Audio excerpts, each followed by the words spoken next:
Það var líflegt keppnisár árið 1997 í Ísland. Þá snúum okkur á Íslandsmótinu í torfæruakstri en torfæran naut meistarahylli á þessu ári. Flestir áhorfendur komið til þess að sjá hann á staðnum og þar að ekki henni dreift allan heim í 106 löndum og 600 milljónir manna geta nú fylgst með torfærunni hvar sem í heiminum, nema kannski helst á Suðurskautslandinu.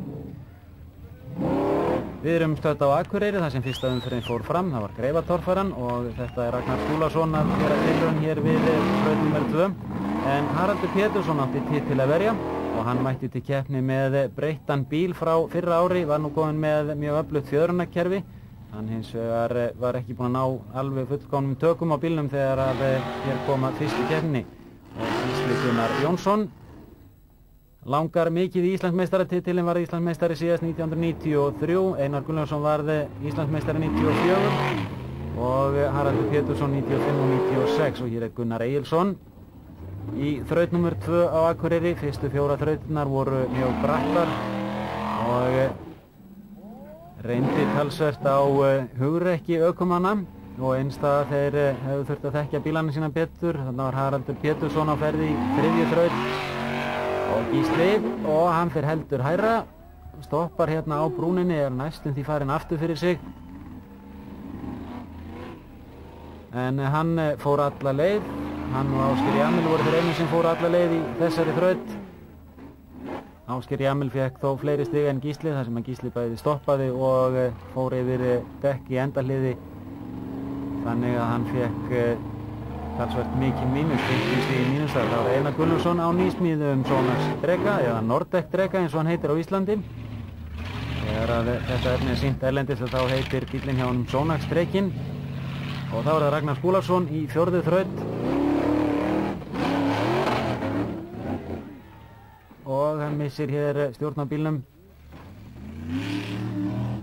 Nú hér eru allir keppendur í öryggisbeltum alltaf og ef svo er ekki þá eru viðkomandi keppendur reknir úr keppni og þrátt fyrir margar veltur í sumar að þá urðu ekki óhöpp þannig að menn slösuðust og ættu menn almennt að taka það sér til fyrirmyndar og hafa beltin spennt alltaf, bæði aftur í og fram í.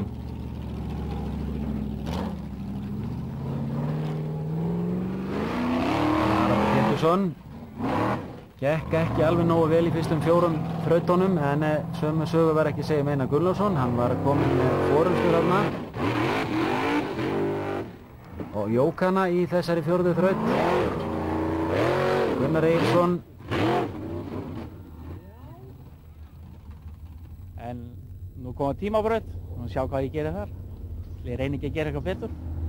Og Gunnar Egilsson er þekktur fyrir það að ná góðum árangri í tímabrautum og hann gerði það á Akureyri í fyrstu umferðinni, náði besta tímanum og hækkaði sig nokkur sæti í slagnum fyrsta sætið. Þetta er 5. þraut af 8 en 8 þrautir voru eknar í öllum keppnum sumarsins. Það var nokkur fjölgun á þrautum frá fyrra ári og keppnir urðu svolítið lengri en þær urðu jafnframt líflegri og úrslitin réttari eftir því sem að þrautirnar verða fleiri. Næst besta tímanum í tímaþrautinni sem að þessinni var inn í miðri keppni náði Ragnar Skúlason þrátt fyrir að hafa velt í þrautinu á undan og 3. besta tímanum náði Einar Gunnlaugsson sem var með forystu í keppninni á sínum heimaslóðum.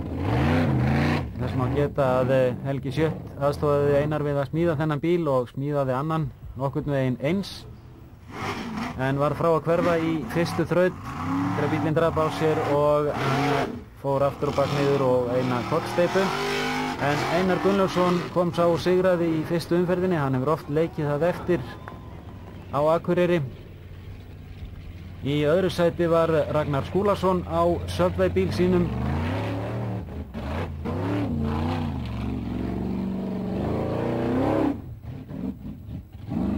Haraldur Pétursson var í 4. sæti og fekk 13 stig, Gísli Gunnar Jónsson í 5. sæti og fekk 11 stig.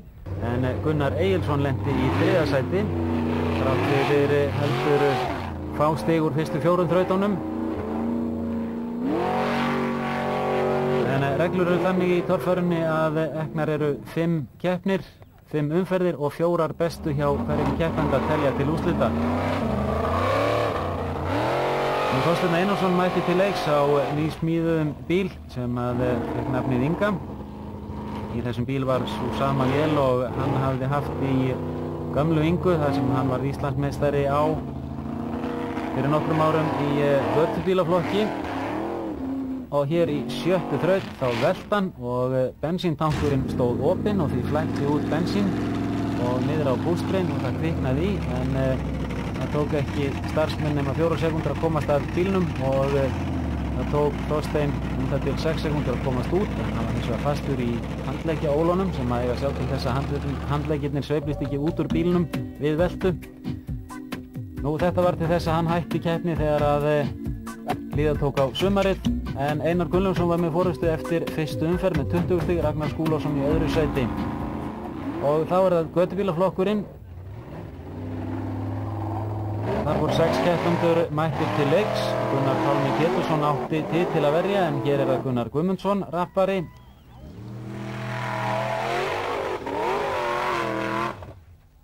Varð í 4. sæti í Íslandsmótinu árið 1996. Þá er það Árni Pálsson. Og Árni gaf aldrei eftir í allt sumar, eða allt sumarið 1997 réttara sagt. Og það kostaði stundum harkalegar veltur, en Árni var hins vegar með mörg stig þegar að komið var að 7. þraut í þessari keppni á Akureyri. Var með forystuna og var reyndar með forystuna þegar að 8. og síðasta þrautin byrjaði. Honum er klappað hér lof í lóa á fjölmörgum áhorfendum á Greiðatorfærinu á Akureyri.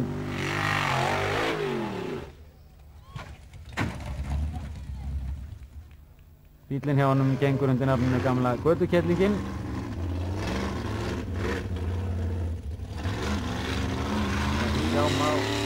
Sér ekki mikið á bílnum hjá honum, en við erum komin hér í síðustu þrautina og hér missir hann loft úr vinstra framhjóli og fór því ekki alla leið upp.